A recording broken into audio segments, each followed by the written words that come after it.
Binatikos ni House Assistant Majority Leader at Zambales Representative Jefferson J. Cunghon na ang pananahimik ni Vice President Sara Duterte sa issue ng paggamit umano ng confidential funds na lalo lamang umanong nagdudulot ng problema sa kanya habang papalapit ang impeachment trial. Ayon sa mamabatas, umiiwas si VP Sara sa pag-usapan o napag-usapan ang naturang pondo dahil alam niya na mahihirapan siyang magpaliwanag at ang problema. Habang nanahimik siya, lalo siyang nababaon sa naturang issue. Sinabi pa ni Kung Ho na ang pagtanggi ni Duterte na magbigay ng malinaw na paliwanag ay hindi makatutulong sa kanya kapag nagsimula na ang impeachment trial sa Senado. Binigyan din ni Kung Ho na ang publiko ay may karapatan na marinig ang malinaw na kasagutan, hindi mga scripted o kwento o drama. Ang Vice Presidente nga ay binabatikos matapos mabunyag na ginastos niya ang 125 million pesos mula sa 612.5 million pesos confidential funds sa loob lamang ng 11 araw noong Disyembre 2022. Ay naman sa mga articles of impeachment na inihain laban sa kanya at sa kabila nga ng paulit-ulit na panawagan mula sa mga mambabatas at publiko na magpaliwanag, sinabi ni Kung Ho na tinatanggihan ito ng bise at partikular na ang mga isyo iniwasan itong direktang sagutin ang mga aligasyon na higit pang nagpapalala ng hinala. Idinagdag ni Kung Ho na ang pananahimik ng bise ay hindi isang pagpapakita ng lakas, kundi isang kabiguan na tuparin ang kanyang pananagutan umano sa publiko. So gigabaan, mga palangga, si Wakwak Gwen ay gigabaan. Okay? Gaba ay dili gyud mag saba. Kaya naman, syempre, ito ay isang kahit pa paano, pampalubag loob sa mga laban natin dahil nga itong si Gwen Garcia, si Gwen Wakwak na Koreanot na Koreanot na, mahunit na, di ba? Alam niyo yan, mga Ilonggo. Koreanot, mahunit na, rubber na ang kanyang, festlock or not rubber Di ba, naninigas na. Ay, medyo formalin inspired din yung kanyang festlock. Kaya naman, talagang si baby, natawa ng tawa. Actually, yung mukha talaga niya, nagpupumilit. Alright? Tigputos na lang siya og bugas na bahog ni Peg sa Peppa Pig. Si Peppa Pig, sabi ni Glyza. So, ayun na nga mga kababayan. So, inatasan ng ombudsman na i-suspend itong si Wakwak Garcia kasi nga inireklamo siya na inireklamo ni certain Moises Garcia na kung saan ang sinasabi ni dito ni Gwen Garcia o Gwen Wakwak ay kaalyado daw ito ni Pangulong Duterte. So mamaya basahin natin yung sinasabi niya na kesya pang kanado ito ni Pangulong Duterte. Pero dahil nga siya ay talagang inakyat ito sa ombudsman dahil sa kanyang pang-aabuso sa kapangyarihan. Hindi ko nga alam yung namatay na si Rowena Burden, hindi na imbestigahan yung kamatayan nun Nakaalitan yun ni Gwen Garcia. But anyway, at least ito ngayon ay talagang napapakita kahit papaano, ayaw, tuloy-tuloy na medyo gumugulong ng konti lang naman ang batas dyan sa Cebu, dyan sa Pilipinas. Kasi nga, kitang-kita naman na inireklamo yung kanyang, ang kanyang mga illegal na mga gawain dyan sa Cebu. At I hope nga makonvict siya kasi yung mga ginagawang paglabag niya, ayon nga dito sa statement na ilabas ng ombudsman, talagang nireklamo nga siya dahil sa mga pagbibigay ng permit sa construction, which is yung shalom construction, na hindi naaayon sa panuntunan o standards. So, that was 2024? Kasi walang hindi siya nag-comply sa environmental compliance certificate. So, syempre, pag mga ganyan talaga sa atin sa Pilipinas, kung sila ay magkakasabwat, itong mga contractor na ito, hindi naman yan lingid sa kaalaman ninyo na ito ay talagang pinapaboran na kung sino yung nakaupo. Pero at least ngayon, yung nag-file ng case, so is this si Moises Garcia, Moises Garcia, ano bigas ito? Diperin? Parang gamot lang parang, ayan, Diperin o Diperine, whatever, kung ano man ang bigkas dyan. So, ngayon nga, mga kapalangga, based dito sa statement ng Ombudsman, April 23, ay sinabi nila na under preventive suspension na walang sweldo itong si Wakwak Gwen Garcia up to 6 months habang ito ay gumugulong yung kaso niya. So ngayon, di pa naman siya convicted. So preventive suspension pa lang naman ang binibigay sa kanya. So definitely, tuloy-tuloy pa rin yung pagtakbo niya dyan sa Cebu. Pero wag niyong iboto. Ang iboto niyo ay si Pam Bariccuatro. 'Di ba? Nakita niyo, nakitaan ng grounds, 'di ba, sa kanyang mga allegedly illegal activities, pagpapabor o pagbibigay ng permit dito sa mga contractor na ito na kung saan hindi siya sumusunod sa tamang proseso. So, syempre, pag hindi ka sumusunod sa tamang proseso, later on, kapag napatunayan na yon, ipapasok yung mga graft and corruption dito, bribery, di ba? Ganun yung pwedeng, pwedeng i-ano sa kanya, i-kaso later on. Ay, laglag. So, ganun pa man, mga kababayan, ang drama nito ni Wakwak, ang drama ni Wakwak, dahil ito daw ay what? Okay. Kaya daw niya nagbigay nagbigay daw siya ng that particular permit dahil daw sa matinding kakulangan sa tubig sa Cebu City at sa mga iba pang lugar sa Metropolitan Cebu Water District. Ang sinasabi niya dito, yung pag-issue daw ng special permit, yun nga ay bunga ng pangailangan, it's an urgent crisis daw. So sinabi pa niya dito na yung desisyon ang ginawa daw desisyon kasama sa pagkipag-ugnayan sa mga kinaukulang ahensya tulad ng DNR, Bureau of Environmental Management Bureau at Mines and Geosciences Bureau. Yun nga ang sinasabi niya na idineklara daw ito ng Provincial Board a state of calamity dahil doon sa sitwasyon.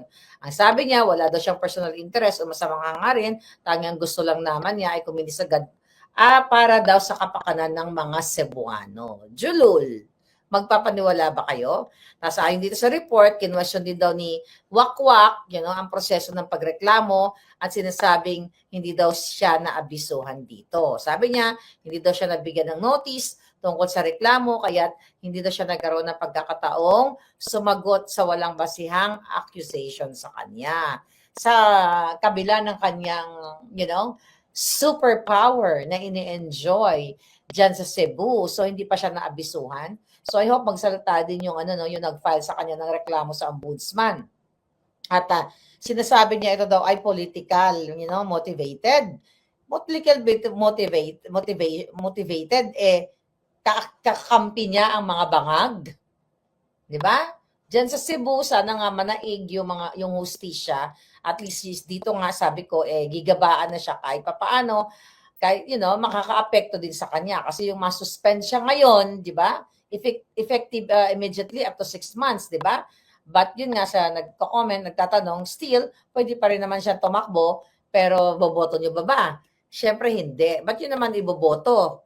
Ang mga drama-drama na bodo yung kanyang trust na mananalo siya dito sa sa kasong ito at mananaig daw yung katotohanan at katarungan, at ang ito daw ay politika, pang-politika. Sabi pa nga niya dito mga kababayan, mga palangga, hindi ba naman nakakatawa-tawa tong bruha na ito? Talagang ang tawag dito, yung sinasabi niya talaga ay sobrang nakakatawa dahil nga etong mga ito kung makakalusot at lalapastanganin nila ang batas, ay lalapastanganin talaga nila yan. Kaya ngayon, kung ano-ano na lang ang kanilang mga palusot, mga hitad. Ngayon, ibibintang na naman kay Pangulong Duterte. Imagine mo, di ba? Pinakidnap na nga nila yung tao eh. So si Pangulong Duterte na naman ang kanilang, titirahin, ay ituturo dito. Tama ba ito? Mga palangga, tama ba itong si Wakwak nga gigabaan ay itinuro na naman itong si PRRD. Dahil si PRRD na naman ang may kasalanan dahil ito daw nag-file, mga kababayan, ay kaalyado ni Pangulong Duterte. So kita nyo kung gaano ka sira ulo ito. Sabi niya, ito yung exact statement niya. The complainant, Moises Garcia, is the founder of the Duterte Riders team and is openly affiliated with partisan political groups. Okay, sabi pa niya, the suspension order was issued by Ombudsman Samuel Martires, a known Duterte appointee, and was released with barely 2 weeks before the elections. The suspension is illegal. It is violate section of the Ombudsman Code. Sabi niya, any public official who suspends any elective official, city, municipality, barangay officer without prior approval of the commission shall be guilty of an election offense. This applies during the official elections period, which for the May 2025 election runs from January 12 to June 11. Comelec Resolution number 10902. Sabi niya, no Comelec approval was secured prior to the issuance of the suspension. The special permit in question was issued only out of necessity. Nabasa ko na kanina. So, syempre, lulusot at lulusot talaga ito si Wakwak. Di ba? Lulusot at lulusot talaga dito si Wakwak, mga kababayan. Kaya talagang, ako kasi, ang nakikita ko dito, kahit paano, konting, sabi nga ni, yes, pambari 4 tayo sa Cebu. Gabayan kay Gwen, ang ginagawa niya sa mga taga Cebu, siya lang ang yumayaman, sabi ni Saban Mavic. Exactly. Na double kill na, suspended na, talo pa sa eleksyon. Iyak ka talaga ngayon. Yes, correct. So kaya nga sabi ko, pero sabi ko naman sa inyo, kaya hanggat nandiyan ang bangag, hindi pa rin tayo lubos na mananalo. Kasi napakidnap nga nila si Pangulong Duterte. So definitely, sabi ko nga ito ay parang pangpalubag-loob lamang. At hindi pa talaga ito final. Dahil hindi naman siya perpetually suspended. Diba? Nakakatakbo pa siya. Hindi siya perpetually disqualified to run for public office. So, pero sabi ko nga, dapat na masususpend siya ng bonggang-bongga, umaaray din ang loka-loka. Di ba? Umaaray din siya dahil nga nakikita natin, sinasabi nga niya na ito daw ay what? Ito daw ay illegal. So, syempre, kanya-kanyang kanya-kanyang lusot yan, mga kababayan. So, ngayon, mga palangga, ang mga eksena ngayon dito ay, syempre, ang mainit na mainit, yung pinag-usapan natin kanina tungkol kay manggagamit. Alright? Okay, HSBC scammer nga wakwak, sabi ni Chris Torregasa. Oo nga sabi ni Palangga. Okay, gaba na. Watching from Qatar, sabi ni Jerry Tan. So ngayon mga kababayan, kung nakikita ninyo, talagang grabe yung yung nangyayari sa Pilipinas. 'Di ba? Naglabas si Mangga ng ipupush daw niya sa ombudsman itong sila Remulla at itong mga bangag na itong mga appointee ng kapatid yung bangag, pero again ayaw pa rin niya pangalanan yung kapatid niya. Pero recently ito sa Daily Tribune may lumabas na ito daw si Remulla ay talagang ikinibit balikat lang niya yung sinasabi ni Amy Marcos. Okay? So sinasabi nga niya na kung mag-open daw si Amy Marcos ng Mangga ng investigation para imbestigahan nga yung DOJ itong mga bangag na ito. Kaya ganito katapang ito Kaya ganito katapang ito, sabi ni Eileen Villacasino, deserve ni Wakwak. Kaya ganito katapang ang mga appointee ni Bangag kasi nga malakas ang loob nila. Okay? Dahil nga magkakasabwat sila. Kaya nga gano'n na lang yung ating inis dito, galit kay Amy Marcos, na nagpi-playing safe siya. Malala na yung sitwasyon ng Pilipinas. 'Di ba? Recently, bagsak ang rating ni Bangag. Tapos later on, may lumabas na, may nilabas sila na survey naman na tumaas na naman ang rating ni Bangag. 'Di ba? From bagsak na approval rating, gumawa sila ng sarili nilang survey. 'Di ba? Tapos gumawa sila ng kanilang sariling survey, mga kababayan. Tapos si Tambaloslos, inawardan yung kanyang sarili. Ganito kadyuang tong mga ito. Mayroon siyang top performing branch of government si Tambaloslos. House of Representative, 55.5%. Di ba? Sila rin ang naglabas. The House of Crocs din ang lumabas na sila daw ang best performing or top performing. Yeah. Tanjiri survey. Yes, yun nga. Kaya nga, ngayon mga kababayan, hindi naman kayo naniniwala, di ba? Naniniwala ba kayo na mataas si Bangag?